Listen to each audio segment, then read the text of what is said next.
Hallo zusammen, ich begrüße euch zu einem neuen Kapitel hier auf meinem Bücherkanal. Mein Name ist Pia und heute habe ich meinen Lesemonat März für euch.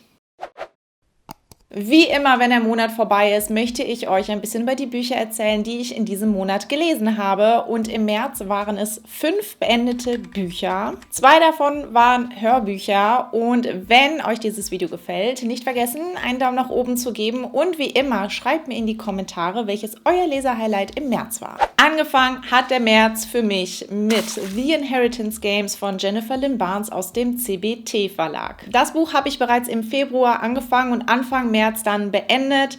Das ist der Auftakt einer Trilogie und wir haben es hier mit einem Thriller für Jugendliche zu tun. Es geht um Avery und Avery erbt ganz überraschend einen dicken Batzen Kohle, nämlich 50 Milliarden $. Das plus die Villa und alle weiteren Besitztümer des Multimilliardärs Tobias Hawthorne erbt Avery, vorausgesetzt, sie lebt ein Jahr in Hawthorne House, eben jener Villa. Kein Problem, denkt man sich, solange es nur das ist. Aber mit in diesem Haus leben die Töchter und vor allem auch die 4 Enkelsöhne von Tobias Hawthorne. Die sind, wie man sich vielleicht vorstellen kann, nicht besonders begeistert darüber, dass jemand komplett Fremdes das gesamte Vermögen ihres Großvaters bzw. Vaters erbt. Avery kann erst gar nicht so wirklich glauben, dass das alles wirklich passiert, dass sie wirklich jetzt selber Multimilliardärin sein soll bzw. werden soll.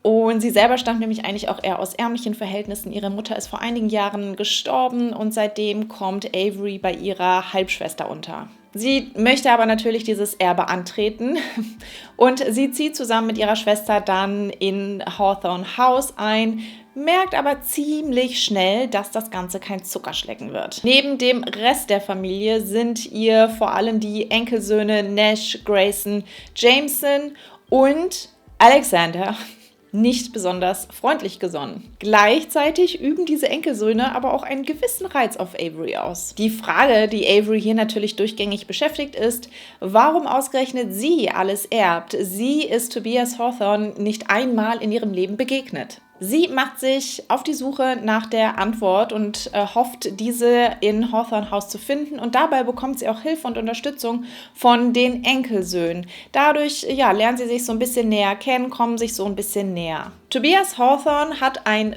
Faible für Rätsel und Verschlüsselungen gehabt und ich habe mir hier halt versprochen, dass man super viele Rätsel hier halt zu lösen hat, dass Rätsel auf Rätsel folgt mit irgendwelchen, weiß ich nicht, Geheimtüren und so weiter und in einer gewissen Art und Weise haben wir das auch, aber einfach nicht so in dem Ausmaß, wie ich es mir erhofft habe. Das heißt, meine Erwartungen hier wurden nicht so ganz erfüllt. Es gab hier so ein paar Rätsel, aber ich muss auch sagen, dass ich beim Lesen auch manchmal gedacht habe, dass bei manchen Sachen eine kurze Google-Suche da auch geholfen hätte. Ich muss auch sagen, dass ich dann hier dieses Liebesdreieck oder Liebesfünfeck oder was auch immer es ist, nicht gebraucht hätte. Beziehungsweise es ist auch nicht so ein richtiges Liebesdreieck, Fünfeck, was auch immer, sondern es ist halt einfach so dieses diese Neugier einfach irgendwie die ganze Zeit dabei und halt so Andeutungen.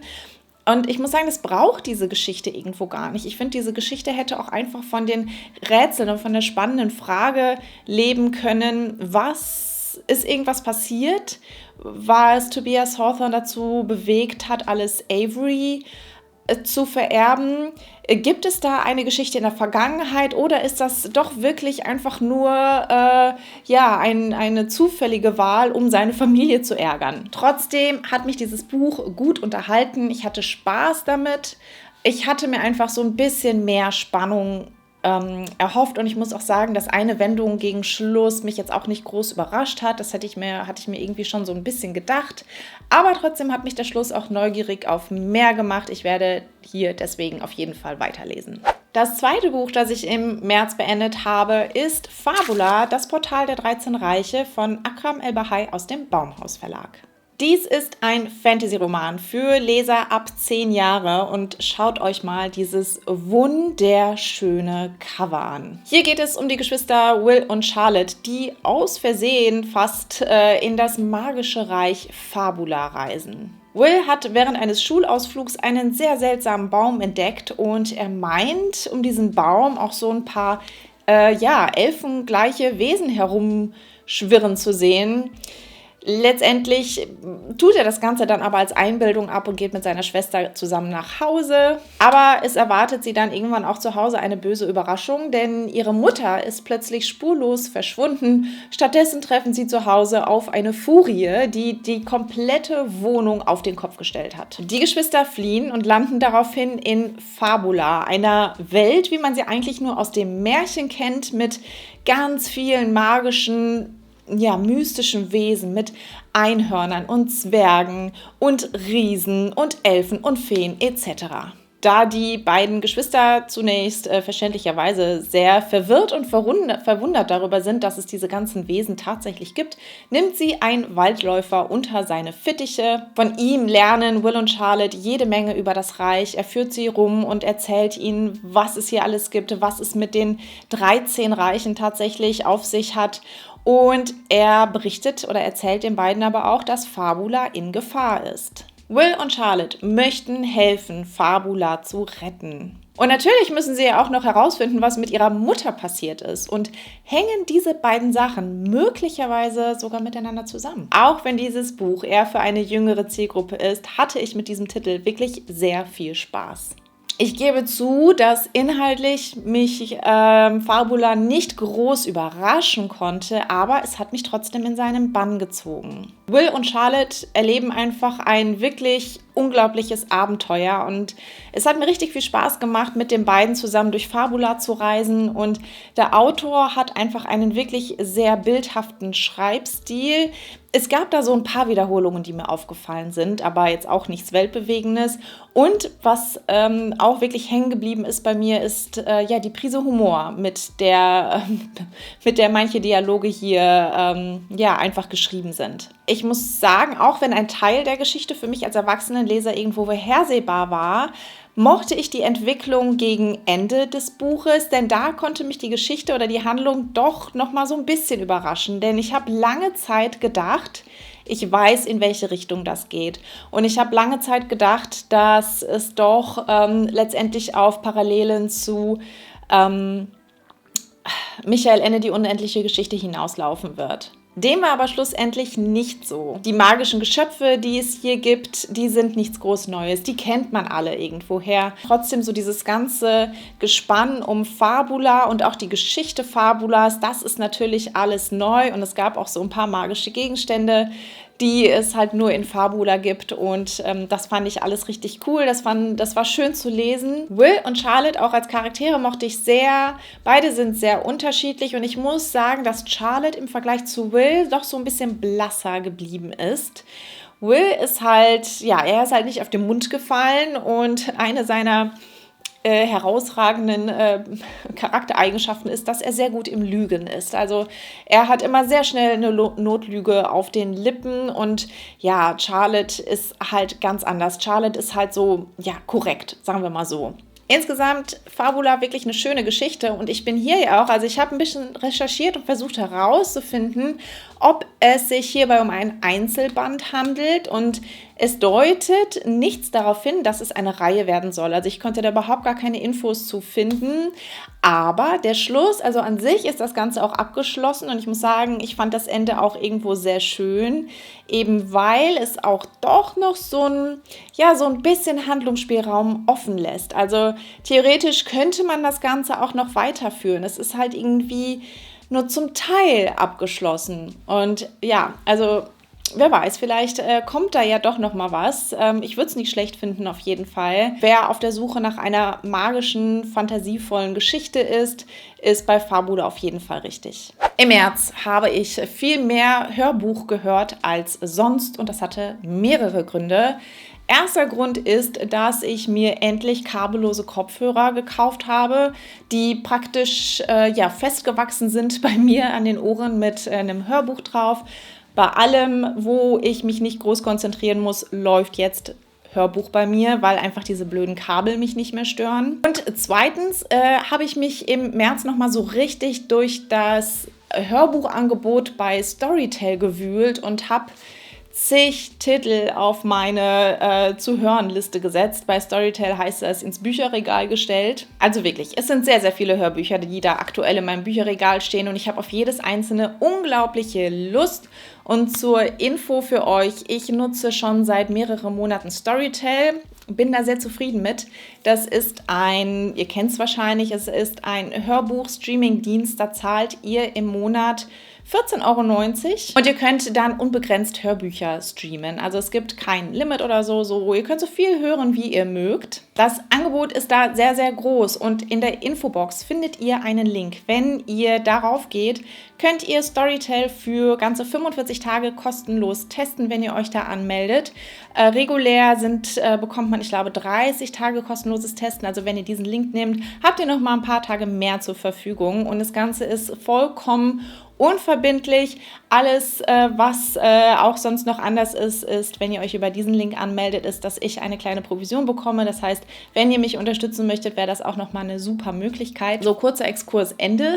Kommen wir zum dritten Grund, warum ich viel mehr Hörbuch gehört habe im März, ist, dass ich nämlich 2 Titel angefangen habe zu hören, die ich beide nämlich einfach richtig, richtig gut fand. Und das erste ist The French Girl von Lexi Elliott. Über dieses Buch habe ich noch nie vorher irgendwas gehört und ich habe gesehen, es ist, ich glaube, letztes Jahr im Sommer bei DTV erschienen. Das Hörbuch ist bei Sound Neverest erschienen und wird von Funda van Roy gelesen. Und in diesem Thriller geht es um eine Gruppe von Freunden, die vor vielen, vielen Jahren einen Kurzurlaub in Frankreich gemacht hat. Und während dieses Kurzurlaubs haben sie auch ein Mädchen aus der Nachbarschaft kennengelernt, Severine. Und ja, Severin hat sich dann so ein bisschen dieser Gruppe angeschlossen. Es gab gegen Ende des Urlaubs dann aber wohl einen großen Streit. So, was ist dann passiert? Die Gruppe von Freunden ist wieder abgereist, nach Hause gefahren und hat dann erfahren, kurz darauf, dass Severin verschwunden ist. Sie wurde nicht mehr gesehen. Damals wurden die Freunde, weil sie somit die letzten waren, die Severin lebend gesehen haben, wurden natürlich von der Polizei befragt. Aber es kam letztendlich zu keinem Ergebnis. Jetzt, viele, viele Jahre später, wurde die Leiche von Severin gefunden. Ganz oben auf der Verdächtigenliste der Polizei steht nun diese Gruppe von Freunden. Erzählt werden die Geschehnisse von Kate. Und Kate, ja, ist irgendwie eine schwierige Protagonistin, finde ich, weil Kate wird nämlich zunehmend unsicherer, was die ganzen Geschehnisse damals vor vielen, vielen Jahren in Frankreich angeht. Und sie verliert halt auch einfach so ein bisschen den Hang zur Realität. Das wird einem als Leser oder Hörer einfach ziemlich schnell bewusst. Das heißt, man weiß einfach nicht, inwieweit man ihr trauen kann. Und dann gibt es auch noch die ganzen anderen Protagonisten, die Freunde, und das ist halt auch alles, ja, die sind halt auch alles sehr merkwürdig und man merkt, so, das sind alles irgendwo Freunde, aber irgendwo halt auch nicht. Also zum Teil sind da die Freundschaften zerbrochen, es gab halt auch Beziehungen untereinander, auch die sind zerbrochen und teilweise fragt man sich halt auch, waren die wirklich mal Freunde oder... Weil, also so, das teilweise das Umgehen untereinander unter diesen Freunden ist halt schon sehr, sehr merkwürdig, muss ich sagen, zum Teil. Also mit Freundschaft hat das sehr, sehr wenig zu tun. Die Frage, die sich jetzt natürlich durch das gesamte Buch zieht, ist, was ist damals in Frankreich wirklich geschehen? Weil man einfach nicht weiß, stimmt das, was Kate einem so erzählt? Und das war ein Aspekt, den ich wirklich grandios fand. Ich mag so diese, wenn Geschichten so einen gewissen Grad an Unsicherheit dabei haben, wo man einfach die ganze Zeit als Leser oder Hörer nicht weiß, stimmt das jetzt alles oder ist das irgendwie alles auch nur an den Haaren herbeigezogen? Es gab so ein paar Kleinigkeiten, die ich jetzt nicht so besonders überraschend fand, aber ich muss sagen, im Groben und Ganzen wirklich ein sehr gelungener Thriller. Ich fand es wirklich gut. Noch ein Stückchen besser hat mir aber das nächste Hörbuch gefallen, nämlich Es kann nur eine geben von Caroline Kebekus. Das Buch ist bei Kiwi erschienen, das Hörbuch bei Argon Hörverlag. Und gelesen wird das Ganze nämlich auch von Caroline Kebekus selbst. Und es passiert selten, dass ich wirklich laut lachen muss bei einem Buch oder bei einem Hörbuch. Aber hier war es der Fall.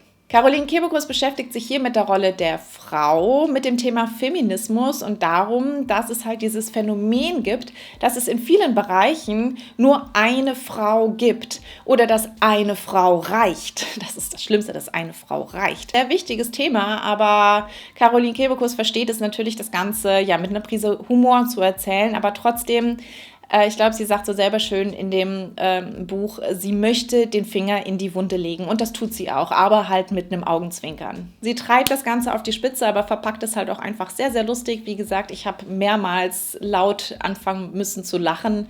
Das Witzige ist ja, man sieht ja die Ohrhörer nicht und dann stehe ich da am Wäscheständer und hänge Wäsche auf und auf einmal fängt man laut an zu lachen. Es muss halt schon irgendwie ein lustiges Bild sein. Wie gesagt, es hat mich zum Lachen gebracht, es hat mich aber auch zum Nachdenken gebracht, es hat mich teilweise wirklich wütend gemacht. Alles zusammengenommen einfach ein Hörbuch, das ich absolut empfehlen kann und wirklich ein richtiges Highlight für mich war. Und nun kommen wir zum letzten Buch, ein Buch, das wirklich sehr unerwartet für mich kam und war, nämlich High Hopes, Whitestone Hospital von Ava Reid aus dem Lix Verlag. Das war ein absoluter Spontankauf für mich, nachdem ich auch nur zufällig einen kurzen Blick auf den Klappentext geworfen habe. Bisher ging das Buch vollkommen an mir vorbei oder diese Neuerscheinung, es ist ganz frisch erschienen. Und ich habe den Klappentext gelesen und es hat mich einfach so sehr an Grey's Anatomy erinnert, eine meiner Lieblingsserien. Und dass ich gedacht habe, okay, wenn es auch nur so ein bisschen wie Grey's Anatomy ist, wird es mir gefallen und ich möchte es lesen. Ich habe es bestellt, es kam hier an, ich habe sofort angefangen zu lesen. Die Protagonistin Laura hier beginnt ihre neue Stelle als Assistenzärztin am Whitestone Hospital in Phoenix. Sie freut sich auf ihre neue Stelle, auf die neuen Herausforderungen und auch darauf, endlich ihr ganzes geballtes Wissen auch wirklich anwenden zu können. Aber an ihrem ersten Arbeitstag merkt sie ziemlich schnell, dass das Ganze doch turbulenter werden könnte als gedacht. Ausgerechnet ihr Vorgesetzter, Dr. Nash Brooks, übt eine ziemlich große Anziehung auf sie aus. Ja, ihr merkt, es gibt Parallelen zu Grey's Anatomy, aber nicht so, dass man denkt, ach, das ist doch voll abgekupfert, sondern so, dass man, wenn man Grey's Anatomy mag, dann mag man höchstwahrscheinlich auch das hier. Ich persönlich konnte nicht mehr aufhören zu lesen. Ich habe dieses Buch innerhalb weniger Tage gelesen, habe stundenlang da abends gesessen und die Seiten sind nur so dahin geflogen. Ich habe es wirklich sehr genossen. Und das, obwohl ich ja eigentlich bei dieser Art von Büchern, dieser Romance- und New Adult-Titel ja schon eher zurückhaltender bin normalerweise. Ich lese sowas ja nicht viel, aber High Hopes war da eine Ausnahme für mich. Und zwar aus folgenden Gründen. Es geht um das Thema Berufseinstieg und nicht um Schule oder Studium. Es gibt keine typischen Klischees wie der Bad Boy mit der gefährlichen und traumatischen Vergangenheit. Die Charaktere treffen keine dämlichen Entscheidungen aus dem Nichts heraus und sie reden tatsächlich miteinander. Eine Spur Drama ist hier natürlich auch vorhanden. Für mich auch an mancher Stelle so ein kleines bisschen Drama zu viel. Aber nichtsdestoweniger mochte ich die Geschichte um Nash und Laura wirklich sehr. Und ich kann schon mal sagen, also das Ende ist wirklich gemein. Also das ist ein ganz fieser Cliffhanger, mit dem das Ganze endet. Und das Ganze wird eine Reihe. Es sind bis jetzt, ich glaube, 3 weitere Titel angekündigt und der zweite Teil wird im August, meine ich, erscheinen. Und auch direkt nach Erscheinen wird dieses Buch voraussichtlich bei mir einziehen und gelesen werden, denn da bin ich wirklich, ich bin wirklich sehr gespannt, was da dann passieren wird. Wie das häufig bei Büchern dieses Genres ist, werden 2 andere Protagonisten im Fokus stehen, die man auch hier schon kennenlernt, aber so die eigentliche Grundhandlung wird irgendwo auch weitergehen, also das Ende hier auf jeden Fall. Und ich möchte hier auch noch einmal lobend erwähnen, ihr wisst ja vielleicht, ich lasse mich gerne so ein bisschen darüber aus, dass Titeln, die Teil einer Reihe sind, häufig nicht als solches markiert sind oder als solches zu erkennen sind. Ich meine, generell bei diesen Büchern sieht man das oder weiß man das meistens, also da kommen ja selten Einzelbände raus, aber trotzdem einmal hier lobend erwähnen, es steht hier oben eine kleine 1, damit man auch direkt sieht, es ist Teil 1 einer Reihe. Ja, finde ich sehr gut. Wie gesagt, nicht vergessen, mir in die Kommentare zu schreiben, was euer Lesehighlight im März war und ich hoffe, ihr habt einen schönen März gehabt und wir sehen uns dann hoffentlich nächste Woche Donnerstag zum nächsten Video wieder. Ich freue mich und bis dann. Tschüss!